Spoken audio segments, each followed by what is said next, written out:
Sabado, atong hisgutan ang isyu kabahin sa naitabo sa Picture Nursing University Mendoza, dakbayan sa Subo. Ang maong usa ka prestigyos ug maligon nga turungan. Ang maong isyu naglambigit kini sa mga tinunan nga magdumili ng mutunga sa eskwelahan ug kasamtangan sa pagpabaya sa mga magtutudlo sa ilang mga tinunan tungod sa kainit, hawan ug kakuwangan sa kahimanan. Mayong buntag sa atong mga kawika ug mga pagtatanaw sa atong programang tubagi karong Sabado sa buntag, Pebrero 23, tuig 2013. Kini si Jaro Bitabon. Magpasalamat sa makausapan sa inyong pagtuki ug inyo kaming gipadayon sa inyong tagsa-tagsang mga Pinoy-anan. Natad diri karon sa Picture Nursing University of Cebu, PINMA. Kauban nato ang District Supervisor sa Maong Tunghan, Mr. Julie Kayabyab. Mayong buntag kanimo, Julie.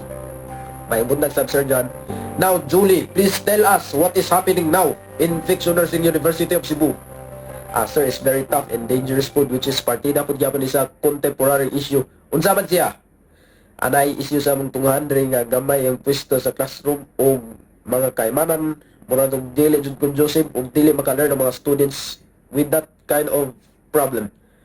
Bitaw na itampo po ni sa Mandawi City College nga na po na live. Naitabo po ni live sa TJ Patrol Central Visayas sa niadtong 2010 sa katong mga tinunan nga nagpatabang sa ombudsman para ma-deliver ang reklamo nga init ang tungaan. Ug kakuwang pud sa kaimanan kay matud pa wala gyud ilay sa kasamtangang administrasyon ang katukuran maunang maumaw ng gyapon way pagbago. Yes sir, init sa among classroom kay gamay pud ang pwesto, wala po mga electric fan, wala po mga television. Sa imong tanaw, mawala ba ni ang isyu nga susama kini? Dili sir dyan. Ngano man.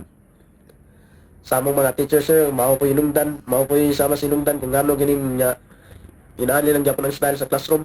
2007 is niya naitabo sir. Ang pangagwanta sa mga students nakagraduate na lang jud og nakaagi na og 1 to 4th year college na unya. Mao ra gyapon karon ang mga teachers way tunga-tunga bisan karon kay matud pa init daw. Kaingon ko nga yung mga estudyante wa ginit. Puto bras inyo kay di mo sweldo na ng style mao pud nga wa pud may pundo kay wala joy magtutudlo mo tunga sir tas mga nursing students pud kay murag kasagaran mahagbong na lang ug meanwhile maghilak na lang pud gud sa kasakit tungod lang sa kahagong kakapoy niya. Sayang pud sa ilang plating nga sigar sir gariya nya wa joy day teacher. Mao jud Julie sa karong panahona murag gikaingon naguro ni og korupsyon. Inyo gipada sa Visayas Ombudsman ang maong isyu nini. Not yet pa sir. Wa pa mi gahimo og document form para i-deliver ang reklamo para iatubang sa Visayas Ombudsman. Mao sa pagkakaroon sir, murag gipa-online na lang pud kasagaran sa mga teachers samtang ang uban kay wa kay aron na lang sa ma-learn ng mga students namo ba. Julie, paminawi aning istorya nako. Kung mauon bang may tabo nga issue sa FNU, mupadala mi og magpahigayon og free products gikan sa Grand Halad Kawika ug Tagalog Television Foundation para mapadayon ang pagtunga sa mga tinunan ug kasamtangang kaigayunan sa lucrative nga mahimong mudako ang sweldo alang sa mga magtutudlo nga dili motunga ug susama pud kini sa early rewards sa dili pa mag-EDSA People Power Revolution. Unsa may kaingon nimo Julie? Wa joy lain sir, kundi dakong pasalamat jud sa inyong pagpahigayon gikan sa Tagalog Television Foundation. Dugay jud mi nagagwanta pito lang gid ka tuig sir.